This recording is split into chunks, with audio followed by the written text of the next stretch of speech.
the owners benefit most by paying the workers the least and by raising the prices the most, and the workers and consumers benefit the most by the cheapest prices and the highest wages. Those are inherently contradictory values. I think with a sovereign wealth fund, we would kind of have concerns broadly about, and I think there are ways you can mitigate this. But of course, with capital misallocation, we might be worried that politicians would have some amount of influence in a sovereign wealth fund and be able to pick sort of winners and losers with the companies that they invest in. I definitely don't want Donald Trump in charge of the sovereign wealth fund. That is a concern for sure. Yeah, I do think that there is a room for private ownership, but I think it needs to exist on a much smaller scale. Like my perfect system is much more similar to Norway. Folks, liking and subscribing really helps me continue to produce content and is greatly appreciated. You can also make sure to check out my Discord server in the description below, where you can also find my Twitch, my Kick, and my Twitter. I know Jubilee brands all of you as anti-capitalist, and I know people, might have some disagreement with that. So today, how would you kind of broadly frame yourself? Well, I actually found that anti-capitalist was a much more accurate way of describing myself than socialist, even though my ideology is liberal socialism, like the Matt McManus type liberal socialism, but I'm also a left libertarian. I wouldn't say I'm a libertarian socialist because I don't think that kind of specific ideology of decentralized cooperative economy is necessarily realistic. I'm basically slightly left of a social democrat, if I'm being honest. Okay. It's a little bit in between, because I believe in markets. I believe in competition. I don't think we should ban capitalism tomorrow. I don't think that makes any sense. I think all economic models are progressive in the sense that they go from one to the next. I think we came from a feudalist system to a shareholder capitalist system. I think that we're going to progress into a different economic system. I don't think that we need to see the production. I don't believe in revolution under these contexts. So I think it's a much more moderate form of socialism that anybody's familiar with. Of course. So yeah. Even I feel like I was the most moderate person in the Jubilee video. Maybe. Even including PBD, who is pretty right wing. Right. I just felt like anti-capitalist. That described me enough that I could do that video. And talk about economics. Well, hell yeah. Okay, well that's good. So I guess kind of broadly, you say this is a much more moderate type of socialism. What exactly? Kind of what this isn't a gotcha or anything. I'm not, just what exactly is sort of the broad model of are we doing sovereign wealth funds? Are we doing co-ops? Are we having state ownership of certain industries? What are the things that we're doing here? I think all those are fair to an extent. I mean, state ownership is. I think that the state should own stuff like electrical grids and stuff like that. I think the state, to the extent of which I support public health care, I don't know about state ownership necessarily. I think we could have hospitals owned privately, but fundamentally, I think the funds for healthcare needs to be funded publicly. It doesn't make sense otherwise. Sure. That's kind of the kind of thing. I think it's much more abstract than state ownership. I support worker ownership, but I'm a libertarian. I don't think that government should be manufacturing everything top down. I believe fundamentally in democracy, and I think that's the core value of my beliefs. Liberal socialist. So I do believe in liberalism, markets, competition, free trade. I'm much more supportive of a free trade system than any other socialist you'll talk to. Yeah. Hell yeah. I think just exactly. I don't think it makes sense otherwise. I mean, I don't think we need to exploit the third world, but also, what are we just going to completely abandon them to fend for themselves? I think they benefit from trade too. I think there could be fairer ways to do trade, but I think fair trade is it's not necessarily something people could pin down exactly what that means, but I think that's a core value, fair trade. Sure. I don't think that's a Trumpist economics, but I don't think that necessarily the trade agreements we've had in the 90s were necessarily all positive for the other countries as much as it was for us. You know what I mean? Unequal exchange. So we might be able to talk about. I think trade is a good thing. We probably should talk about that as well. My one of my kind of arcs or whatever, I debated a lot of people about tariffs when Trump was before Trump was elected even, and after Trump was elected, I actually started doing some of the tariffs because I am the ultimate globalist. Okay, I'm the ultimate open ports and mostly open borders globalist. Okay, so I guess pretty on board with all those policies. Hell yeah! So I think you've probably kind of hinted at this with regards to the democracy point, but sort of what are the kind of what are the big things that we're going to try to address with the sovereign wealth fund and the co-ops, and then the maybe limited state ownership / state funding for certain things? Yeah. I'm sorry, was there a question in that? I missed that part. Yeah, so sorry. What are the kind of the goals that we're trying to address? What are kind of the flaws that we see with our current system, with how the U.S. works currently, that we're really trying to address there? I feel like everything is on a spectrum. So there's certain things I value more than others, certain things I prioritize more than others. There's some things that are like, yeah, in theory that'd be great, but like pragmatically, that's not super realistic. Yeah. But I do think that more importantly than a completely worker invested economy, like an economy completely owned by the workers, there's no private investments. I don't think that that's very realistic at this time, nor necessarily something we would want. I think more importantly is that we want an economy not completely held and concentrated, controlled by the bourgeoisie, the investor class, not even just people that are like middle class investors. I'm talking about the people that own BlackRock, people that own giant corporations, conglomerates, disproportionate amounts of power held in small circles. I think that's a bigger problem, because I don't think that anybody should have more political power in a society than another person. I think that that's the key point of democracy, is we're a society held and controlled by the people from bottom up, not top down. And I think that that's something liberals would agree with. They don't want a centralized government. They don't want centralized ownership necessarily. But, how we orchestrate that's obviously the debate. Right. I think proper taxation is very important. How we distribute profits is very important. I think something like employee stock ownership programs are really important, something that we need to be pursuing versus necessarily mandating cooperative ownership.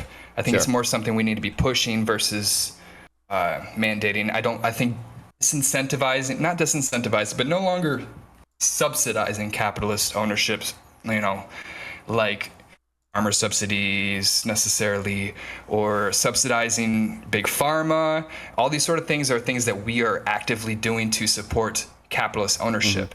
The government capitalism exists because the government finds property rights in a certain way. And that is, I think that that's an almost anarchist perspective, where they think that all capitalism is propped up specifically by the government, and had the government not been there, we would just naturally fall into a cooperative ownership society. There's some aspects of anarchism I find interesting. Other ones I find very unrealistic. So I'm more ideologically anarchist than pragmatically. But I think there's a lot to discuss and think about with that sort of stuff. But fundamentally, we're so far behind the kind of worldview that I would want to implement, that everything is on a sliding scale. You need to start and focus on even getting to a liberal economy before you can talk about getting to a socialist economy. We're not even in that point. We're still super conservative as a society. So I think everything happens on a sliding scale. I guess, I said. Right. So there'd be a couple things by now that we've mentioned, but I just wanted to kind of get the broad overview there. So I think sort of fundamentally, we might not totally disagree on this point, because you're relatively moderate. I'm gonna generally almost always favor sort of redistributive policies compared to these predistributive policies, and so things sovereign wealth funds. I didn't hear the difference between those two words. You said redistributive, redistributive versus predistributive, right? So worker co-ops, for example, are an example of a predistributive policy. And now I know you're not necessarily mandating worker co-ops or anything. But when we have these type of programs, What? Sorry. Sorry. Go ahead. I said at least at this point, like if we're talking about 250 years from now, maybe that's something that would be realistic. But like, it's absolutely nonsensical to think that in a global capitalist system that you can mandate, purely public ownership of the means of production. It's like, are you going to kick out all the people with money? Are you going to seize their assets? I don't think that's very positive towards freedom. So I think you don't punish people for existing under the rules that they that they followed. They followed the rules of their society. It's not like you need to punish them for that necessarily, unless you manipulate laws against the rest of the country. You know what I mean? I think like that's what I mean by the difference between like just a capitalist and like the bourgeois. Like somebody like Elon Musk is not necessarily the same as a small business owner. Like those are two different animals altogether. I think so I think kind of the general point is just going to be a lot of these sort of pre-distributive frameworks that like more anti-capitalist people advocate for, and even to some extent liberals with their to the extent that they just support co-op or state ownership or unions or like hardcore support unions. I don't think unions are particularly bad to support in some senses, or even employee stock ownership. You're typically going to see the people you're targeting with these programs are workers. And I think, it can be good to help workers sometimes, but also a lot of the issues that we want to address, that I want to address at least with sort of state intervention, is, getting people out of poverty. And a lot of people in poverty are not workers, right? So with a redistributive policy, with a program that gives welfare benefits to people, the state can kind of target a wider range of people, right? We can target elderly people, children, students, anyone, a lot of people who aren't working, who are in poverty. These sort of worker co-op systems or whatever, even if they have some type of benefits for workers, you're going to see, that might help workers, but it doesn't necessarily help the people who are in poverty because they simply can't work. I don't think that a lot of people would unless you're like a hardcore, like really libertarian socialist, like really libertarian. I don't think most of them would support a system that's like, it's more like mutualism, where you support a purely like cooperative system, but you don't support social welfare programs. I feel like that's kind of like most. Right. So I mean, like me would concede that, go for what you're saying. Obviously, like, so you can have both to some extent.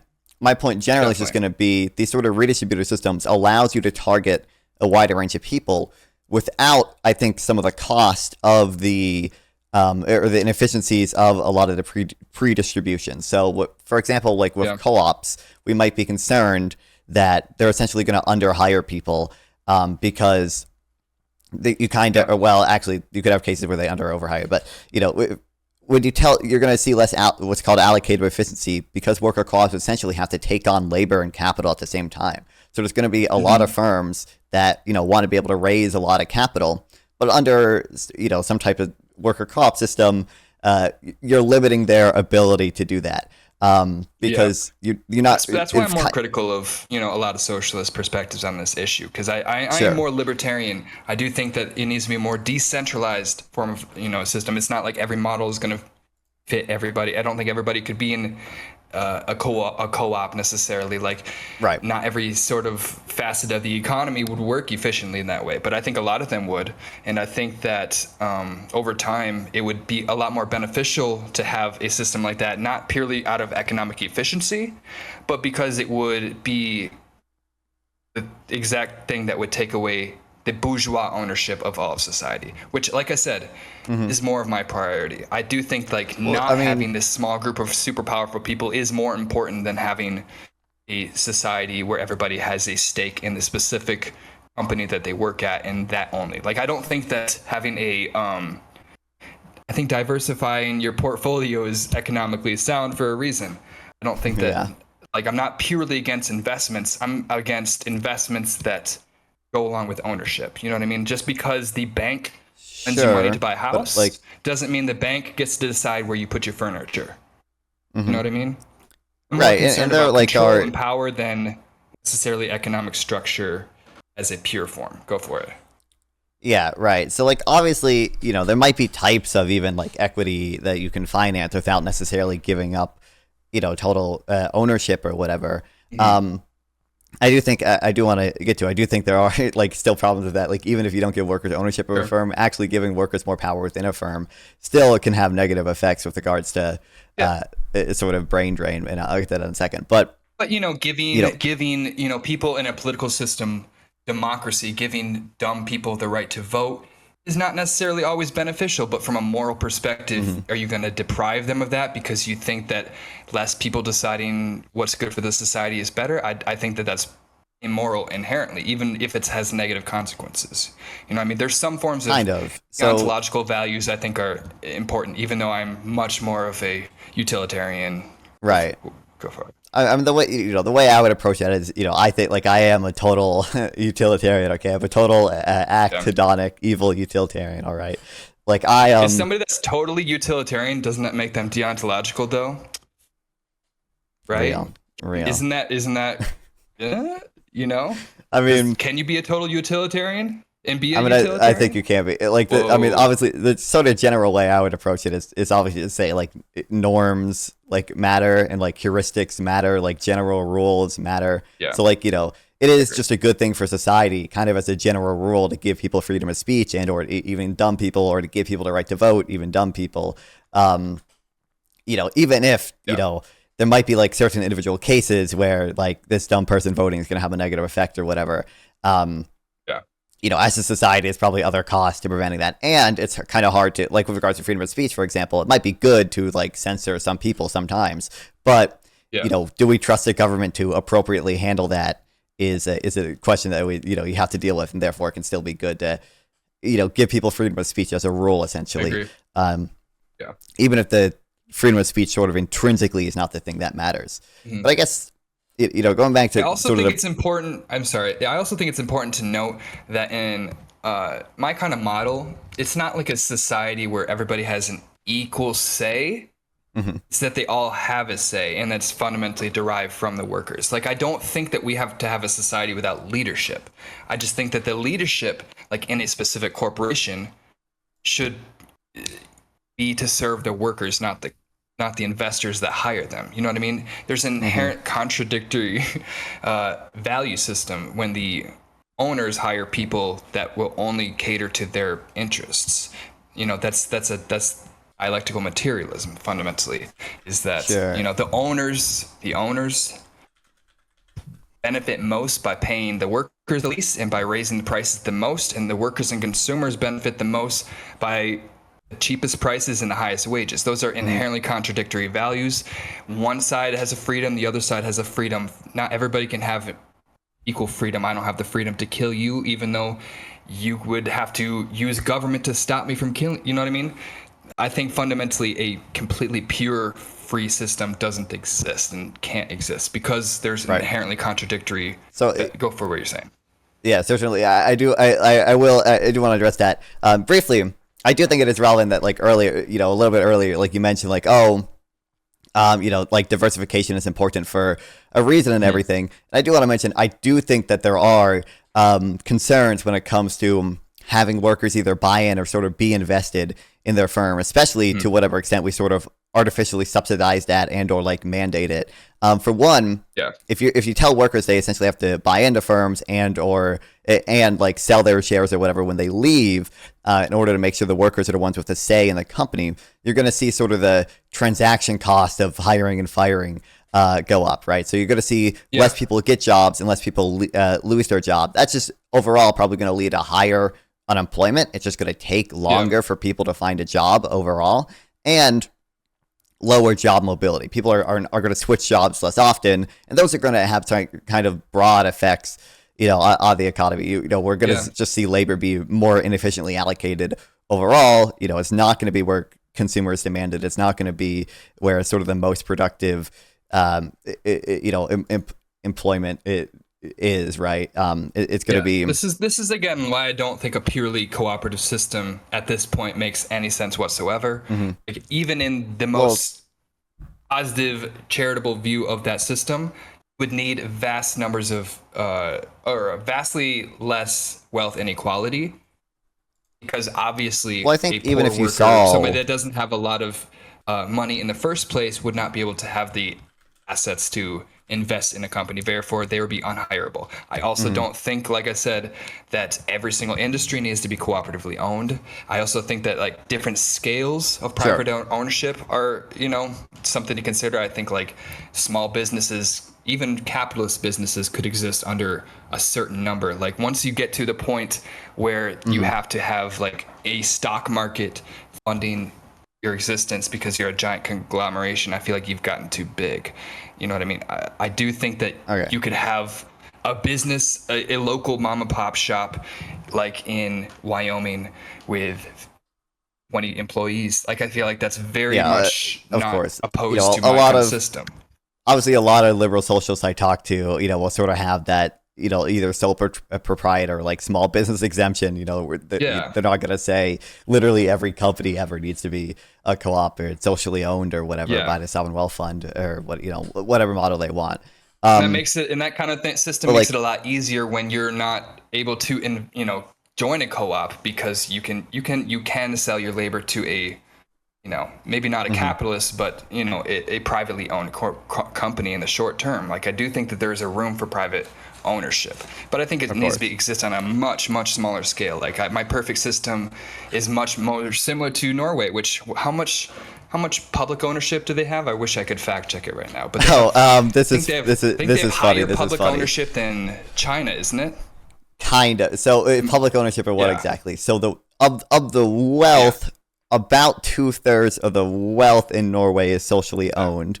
Of sort of the production of like GDP, essentially, about 40 to 46% of it is sort of produced by collective entities. So be it the government itself and or state-owned enterprises. It's funny. There's a big state-owned. They have a high cooperative industry too. But they do have some I don't think cooperatives here, but I think I think the state-owned enterprises produce a lot more than cooperatives, especially because obviously the state-owned oil they're enterprise. More common. Yeah, right. It's funny. Do you know who Econoboy is? Yes, of course.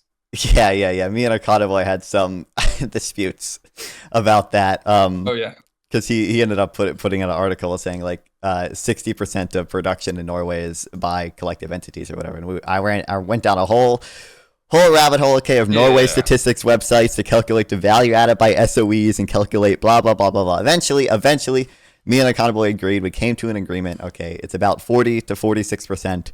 I don't. That's still incredibly high and much different than almost every other economy on the world. Yet they exceed.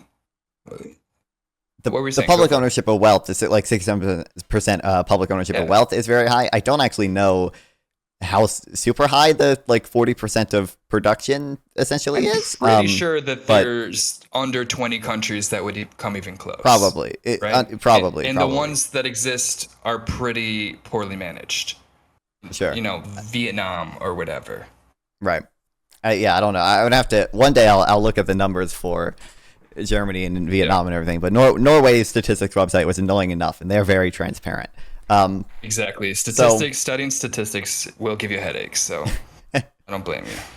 Yeah, but I kind of don't think the sort of fundamental problem here goes away simply by saying, I'm not going to literally mandate everything be a co-op, or this would kind of only work if we had, less wealth inequality.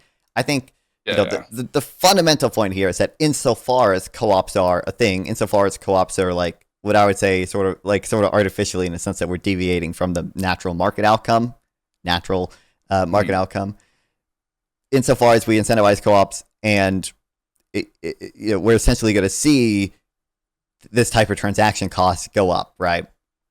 Even if we had less wealth inequality and workers had more wealth to buy into firms, they still have to buy into firms when they don't have to do that under a capitalist system or a strictly, private ownership system. They also don't get any profits in the companies that they work. So, they don't. So there's trade-offs there. You're right. They don't have a claim on the profits that they of that, but they also themselves. They don't have to make management decisions, which is something that some workers don't want to do. They don't have to. Workers don't have to. They elect management. That is the whole point. I don't think that what about the billionaires? To them to have a vote on everything. I think that Sure. but if you have the leadership elected by Thanks the for the sub, workers, Coops, I appreciate it. 12 months, hell the yeah. leader has to cater to the workers to keep their job. Therefore, they would be more beneficial towards their workers, even though they still would make unpopular decisions time to time. I still think leadership in some limited form of democratic hierarchy is necessary. Okay, sure. But I do think, like, obviously, like, insofar as we're, well, I mentioned earlier, limiting the ability of co-ops to get capital without also bringing in labor, and B, telling workers that they have to engage in some system of buying in and selling off when they hire and leave firms, you are going to see allocator efficiency decrease. You're going to see unemployment increase. These are going to be things that are just kind of broad costs associated with the system. And I would even add, insofar as we kind of say, we're not going to have workers make direct management decisions, but we're just going to have workers essentially choose at least some of the members on a board, and they'll make decisions more favorable to the workers. There are trade-offs to that as well, even. So there's evidence from both worker co-ops and from unions that when you sort of have a more compressed wage schedule, right? When we are saying essentially we're going to take a little bit more from the higher earning workers and give it to the lower earning workers to have this sort of compressed wage schedule. For one, we might also be concerned with unemployment. I don't see that as my system.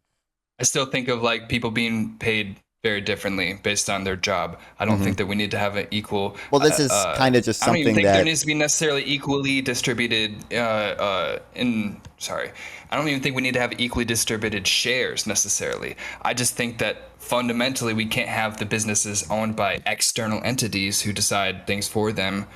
That's in a fundamentally authoritarian structure. I don't think that authoritarianism really has a place in society. Well, I think the relevant thing is that, first of all, in an ideal world, workers have a variety of options as to where to work. So if they don't like the sort of decisions being made by investors or whatever, like they are free to get to get another job elsewhere. Obviously, in the real world, there might be some like kind of caveats to that, but I think generally you do see labor markets are somewhat competitive, and two, there are just sort of broader benefits from allowing companies to take on outside capital so that they can do, productive investments, so that the companies with the most productive investments on the margin are the ones receiving that capital, right? And that is not only going to benefit, presumably that's going to actually benefit workers as well, because it's going to increase their productivity, and that's tied to their wages. Yeah. Their wages are going to be bid up when their productivity increases. And sort of, the rest of society is presumably going to benefit insofar as the investments are good for society, and insofar as consumers sort of demand whatever investment is being made. Obviously, if you're a car company and you're making it, you bring in outside capital to make a new investment to make a factory here. That might have some benefits for workers, that might employ more workers, that might make people more productive and bid their wages up. But it also just means, consumers are going to be able to buy more cars, right? Or consumers are going to be able to buy the same amount of cars, but for cheaper, right? Like those are sort of broader benefits that you would limit insofar as we incentivize co-ops. Yeah, I mean, like I said, I still support a pretty mixed system in general. I think that there's room for a lot of different models. I do like different ideas. Like I'm not so set on any specific model. Like I said, I think that there's ideas of like the profit sharing model where like the government redistributes that from a different. Oh my gosh, I'm sorry, I'm losing my own words. I think that it doesn't necessarily need to be in a specific like firm. The profits need to be shared. Like I think that there's some argument that it's more similar to the social wealth fund, which I don't think we have even had a chance to discuss. Where like I think that stuff like UBI and all this stuff could. Oh, go for it. Right, yeah. So I actually, in a sense, I'm gonna agree with you, because sort of this broader redistributive system is something that I do like. Now, I think a sovereign wealth fund is not exactly optimal. But there's a really good tax, really cool tax I like. It's called a DBCFT, a destination-based cash flow tax. Interesting. It's actually, I haven't heard of that yet. Yeah, it's actually it is at the end of the day actually equivalent to a sovereign wealth fund that is sort of takes a passive investment in the entire economy. And sort of the benefit of that is because it is essentially equivalent to a passive investment, aka equivalent to like passive state ownership. Just as like sort of incentives don't change when someone else just owns a share of your company or whatever, the sort of incentives for companies don't change as well. So like currently our corporate tax does kind of change the incentives for corporations because we tax accounting profits, and sometimes we end up taxing investments because we sort of don't allow expensing of every investment they make. We try to allow expensing, but we have like depreciation schedules, and sometimes when you invest, like you are taxed at least somewhat on that investment. But DBCFT would essentially only capture the sort of economic rent from certain investments. You're only capturing kind of the supernormal return to doing investments. So any kind of policy that I was talking about, but I didn't really have a label for it. Yeah. So I think that's a very interesting concept. Any of these investments are going to remain, or any profitable investment essentially remains profitable, because it is essentially just equivalent to switching some amount of ownership from private companies to the government. But I think with a sovereign wealth fund, we would kind of have concerns broadly about, and I think there are ways you can mitigate this. But of course, with capital misallocation, we might be worried that politicians would have some amount of influence in a sovereign wealth fund and be able to pick sort of winners and losers with the companies that they invest in. I definitely don't want Donald Trump in charge of the sovereign wealth fund. That is a concern for sure. Yeah. And to be fair, I think there are ways you can mitigate that. We have independent agencies in the U.S. Now, Donald Trump is not a fan of the independent agencies and has been able to exert some amount of control over even the Federal Reserve, right? And the Federal Reserve has been like the most protected so far. The Supreme Court seems to be willing to let him do a lot to other supposedly independent agencies, but that's something that you kind of avoid with a DBCFT. Now, I mean, as with anything passed through Congress, I'm sure there could be the potential for some companies to get exemptions to the DBCFT or whatever. But broadly, this is a efficient tax. It doesn't distort incentives. It doesn't pick winners and losers the same way I might be concerned a sovereign wealth fund would. And the sort of revenue from it can be used to target a broader range of people than sort of, worker co-ops or unions or employee stock ownership can target. And I think for all those reasons, like I favor a DBCFT system, like there's a meme of, I call myself like a cash flow tax capitalist. Okay. This is why I favor being like a cash flow tax capitalist. Like we're going to let, companies do what they want. We're going to have the labor market still be mobile. We're going to have the labor market still be free. Fan. I do like Mike. I've talked to Mike a few times. Yeah, obviously. I've known him for like 6 years. We used to be in the exact same circles. It's kind of crazy. No, that sounds exactly like his kind of model. And I mean, like I said, I support like an all approach, whatever works system. I'm not set into one specific model. I'm not an ideologue. I used to be much more of a mutualist, but like I said, I am much more pragmatic. I think we're so far from this kind of system that I think just aiming in that direction is going to get us much more positive results. Now, obviously, not any policy works, but I'm open to anything that the data is pointed to. And fundamentally, the most successful capitalist societies are the least capitalist societies or economies. Obviously, I'm not talking about China and stuff like that, but I'm talking about like technically Norway is a capitalist economy but they also mitigate all the negative externalities of their system.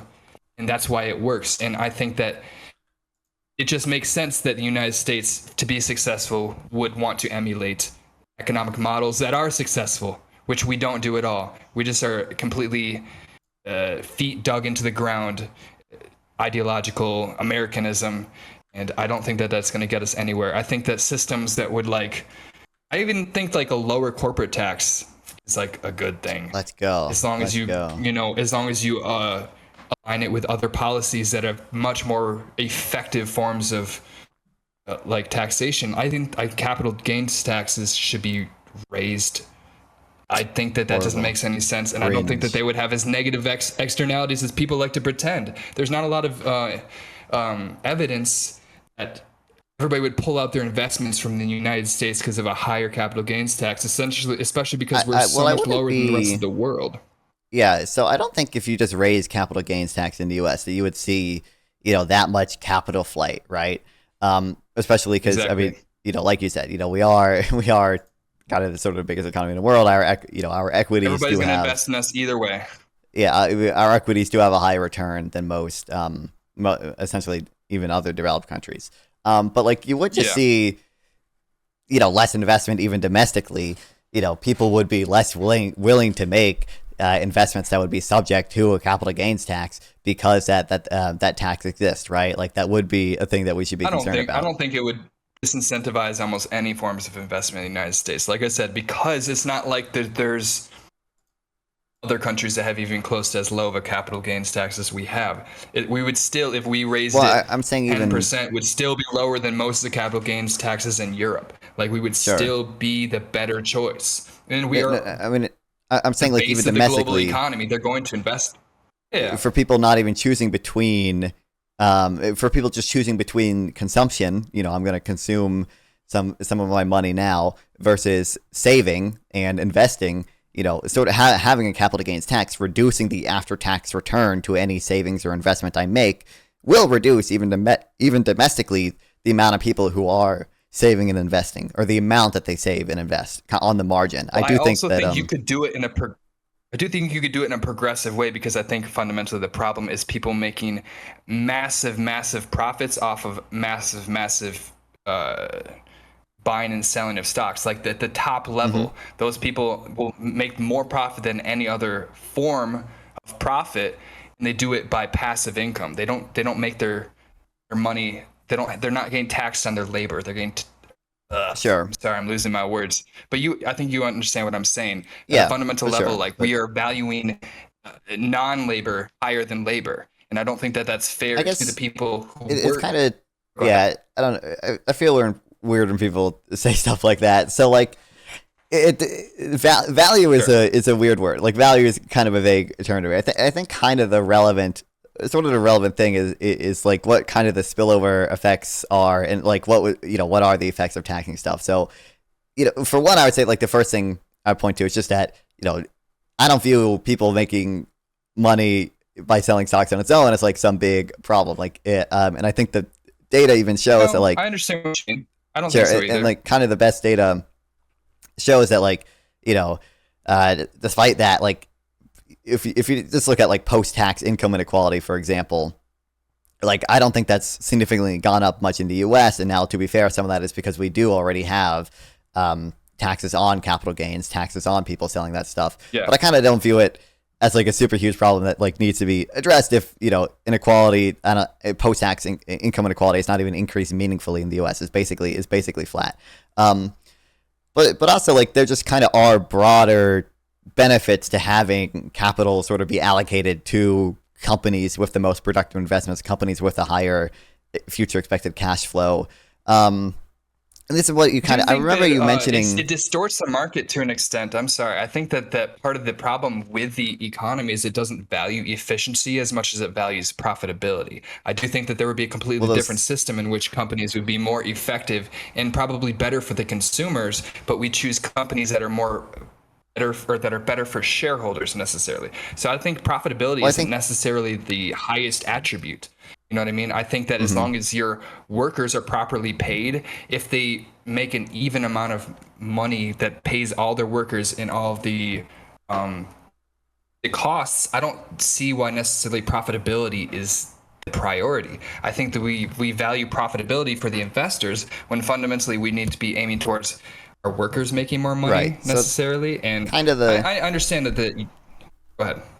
Right. I mean, I'm kind of the big thing about markets or whatever is that, the profit and loss system, the price signal in the market system, ensures that profit is sort of an indicator of efficiency, right? Like, whether or not you turn a profit is an indicator of whether or not consumers essentially demand you're good enough to not necessarily justify though. using. It could just mean that you have or there's a higher demand it could mean that they are just charging substantially more, but the demand isn't like so low that they are going to lose profits as a result of that price. You know what I mean? I think that you could charge substantially lower prices at a company, but it's not necessarily going to make them like an inefficient company. You know what I mean? I'm sorry. I'm certain. Like, it might depend exactly what you mean by at this point. Efficiency. So like, I mean, insofar as sort of companies, could charge, or so companies can obviously have some amount of market power, and that can sort of allow them to charge prices beyond what the efficient market outcome is. But I think, I don't think we observe much market power in the U.S. today, and I think, a lot of the reason there could be market power in some cases is because of, in that I don't think like it seems like markets are kind of broadly efficient in the U.S. today. We don't see, like, I don't think, for example, like I don't think we see, for example, massive price gouging, large scale. I don't think that's true at all. I think it depends, obviously, on when we're talking about. If we're talking about today, yeah, we're not. We're also not immensely profitable right now for obvious reasons. Like, we have super inefficient tax policies, like the tariffs and all this model under the Trump administration. So if we're talking about now versus the Biden administration, then I don't think those are the two. Well, what do you think we saw during the Biden administration? At all. Sorry, what was the question? What do you think we saw during the Biden administration that was indicative of companies being inefficient by charging? Oh, I think that's the opposite of what I'm implying. I think we had a much more efficient economy under the Biden administration. It was one of the most efficient economies we've ever had as a society. I don't think that that's the best thing that we could do. And I also think that that's a result of, like, yeah, we started off from the lowest place possible with the COVID economy, that kind of thing. So obviously you can give Biden, he gets more credit than he could deserve in some circumstances. Like, obviously he's going to consistently grow the GDP because of how fucking far it dropped under Trump. Of course, yeah. But I do think that, like, a lot of the ways in which he organize the economy was so much more effective. Well, I have to mention that I have to leave in like 5 minutes because I do have to work. Okay, sure. I was kind of talking about markups. Like, people cite under Biden a lot of times, like, the price gouging by companies or whatever. And I was curious if we were kind of citing supposed price gouging during COVID as evidence that companies are sort of abusing their market power. I definitely think that they took advantage of that. And I think that inflation a lot of the times is not necessarily a accurate market response. I think that it's a lot of times corporations taking advantage of the fact that people are saying there's inflation, so they can raise the prices. I don't think that they're necessarily like a reaction to supply and demand a lot of the times. Obviously, they are other times. But I guess I don't see. I think price gouging is absolutely a thing, and it's a form of taking advantage of an opportunity to profit when it's not necessary at all for you to maintain the same level of profitability, which you don't have to be struggling in order to make a certain amount of money and still rapidly increase your prices just because, like, the economic situation that we're in right now, like the COVID. You know what I mean? Right. I think price gouging was pretty obvious during that time. I don't see particularly good evidence of that anywhere. I mean, there is that one economist. I always forget her name. Toilet paper thing, like, we didn't even have like a lack of toilet paper. They were literally just. I don't know. I'm sorry. I'm not even gonna. I'm gonna turn off that reference because that was so long ago. I don't even remember the situation.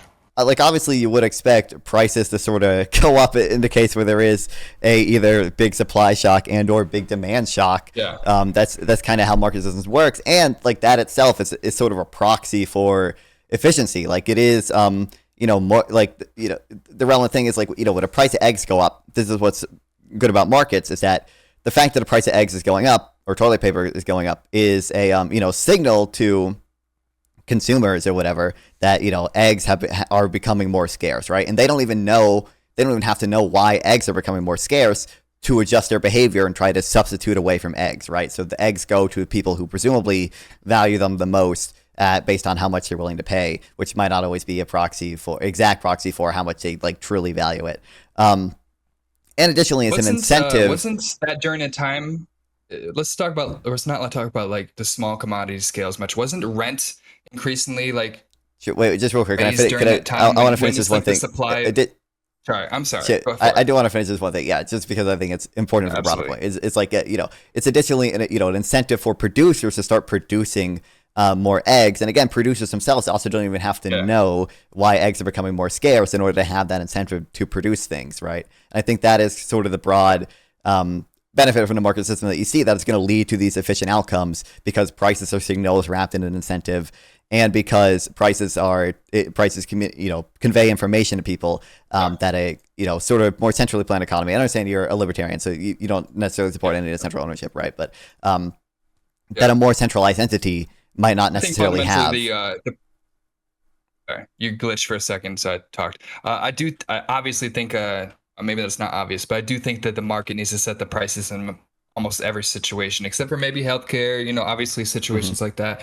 But I think that we're going to agree more than disagree on this, because I do think that that's more of a consequence of we don't have the prices set by like, what's the equilibrium price? I don't think that we're even close to that kind of market, because I think that there's so much distortion and so much prices are decided by larger firms more than they are from a proper scale of what is supposed to be, because of a perfectly free market, which does not exist, or competition necessarily. I don't think that that is what's determining our prices in the first place, because we have a very distorted market to begin with. We don't have like perfect competition. We have so many subsidies, influence that's fucking up the entire market and favoring larger firms and basically anybody that's lobbying towards those means and ends. I mean, to some extent, I agree, but I think even as you mentioned, like a lot of the times, the sort of places where you don't see perfect competition are the places where the government is intervening. And now, in some cases, to be fair, essentially the government intervening on behalf of the market, because certain rent seekers are like lobbying for government intervention.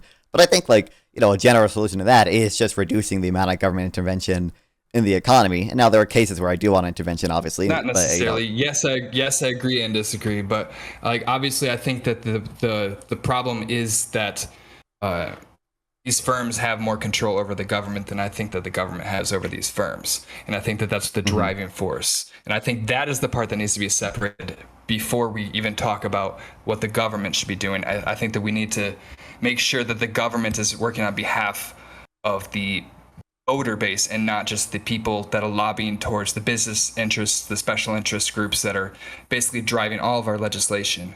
I think that that is obviously what determines what is favored. I guess I don't see particularly good evidence. We do have to wrap this up pretty soon. Yeah. I want to be respectful of time. I'll just say, like, I don't see particularly good evidence of that. I can send you like some studies I have that just find like corporate lobbying probably doesn't have like that big of an effect, and I think there's actually evidence that things like Citizens United, to the extent that they led to increased lobbying, actually led to pro-growth lobbying. So like, we saw like workers' income and sort of GDP go up because of the type of lobbying that they did to get rid of certain regulations. But I do want to be respectful of your time. So make sure to shout yourself out, tell people, where they can find you, and, any closing thoughts you have, you can say as well.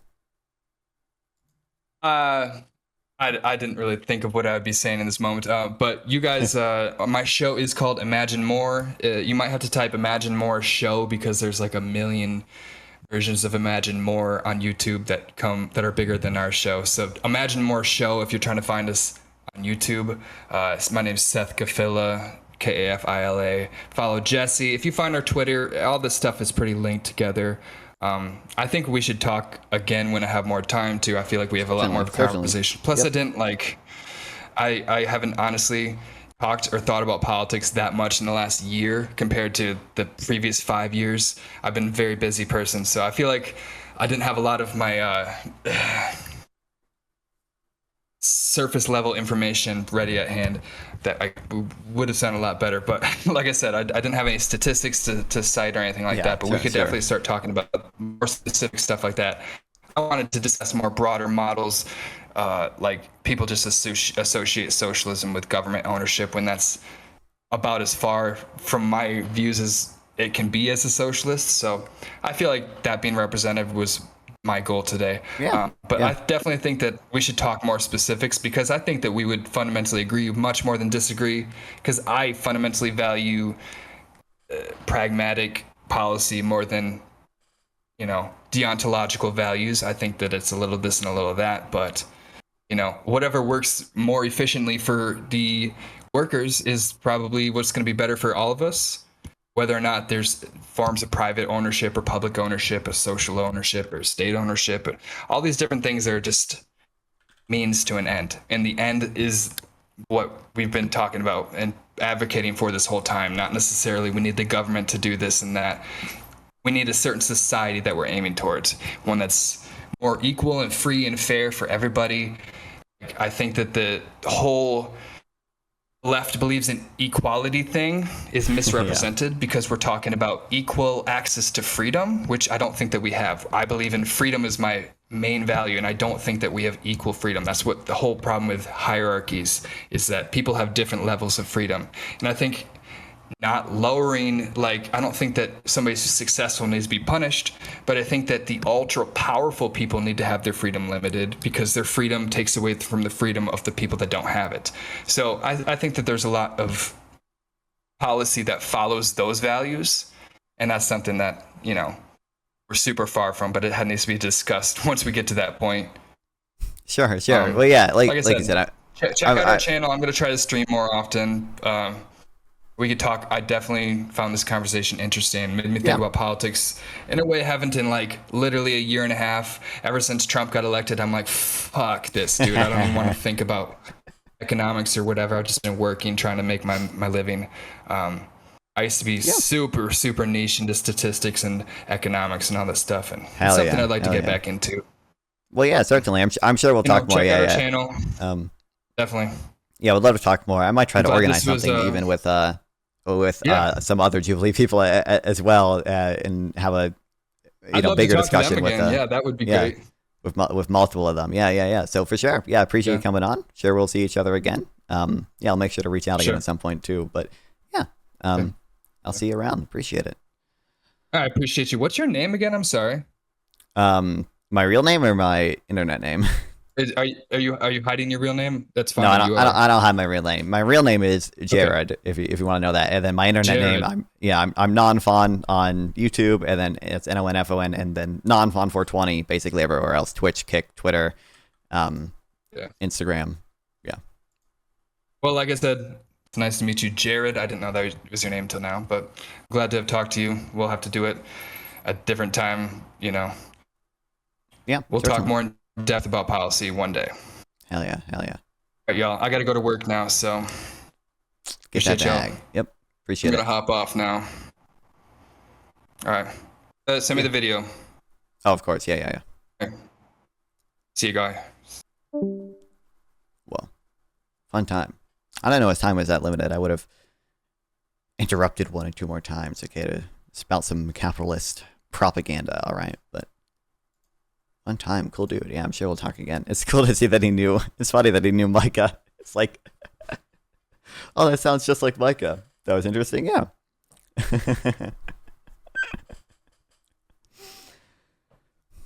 That sounds like, Micah Irfan's worldview. And he knew a Econoboy, of course, so that was cool. That was interesting. If all minimum wages in the U.S. were abolished, what would happen? I don't know. I don't think that'd be that consequential. I don't know kind of what, or like how distortive the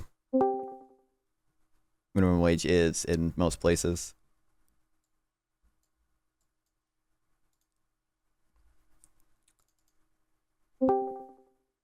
What's up? Total failure, no shrimp filling, no splinter filling. What is this? He name dropped Micah and Econoboy, bro? He did. That was awesome. You got to talk to him again. Yeah, probably. Yeah. Yeah, no, that was nice. I mean, nice convo, but we gotta make them splinter pilled and sprint pilled. Yeah, I enjoyed it. He did use externalities in a way that I didn't like. Like you said, capital gains taxes have externalities that are bad. Like that's just the word effect at that point. Yeah. But I don't like capital gains taxes. I think that's very bad. I think one thing I think would be Tron. I was just switching scenes. Very pleasant. I was unhinged in chat. I like hearing that. Privatize democracy, privatize NASA. Yeah, that's right. But yeah, I was thinking. So you explained the DBCFT. Yeah, I like that you didn't explain how it works because it's just like an hour of tax theory. You don't need that. Yeah. Just trust me on this one. It mechanical or like economically equivalent to a passive domestic sovereign wealth fund. Yeah, I like that. But then his reply was like, "I'm a pragmatist, so yeah, whatever." But I think it's worth emphasizing that even if we're talking about optimal, ideal stuff, even then, it's better to do a DBCFT than a sovereign wealth fund, insofar as you can. So yeah, I mean, even if you're a practical guy or whatever, I'm debating the utopia right now. I'm debating the ideal, right? It's like yeah. All, and it's so unintuitive, like that having a VAT plus a reverse payroll tax, which would just be like one bill to pass, that is equivalent to like a sovereign wealth fund. Right. It's really funny to me. If I'm going to write an article, I'm going to write that. Right. If you want to chat with me live, sub here or go to Nonfon420 on Twitch or Kick via the links below. Once again, please like and sub to help with the algorithm, and consider sending a donation through YouTube Super Thanks to directly support me, and I'll make sure to reply to any question you ask. See you guys next time.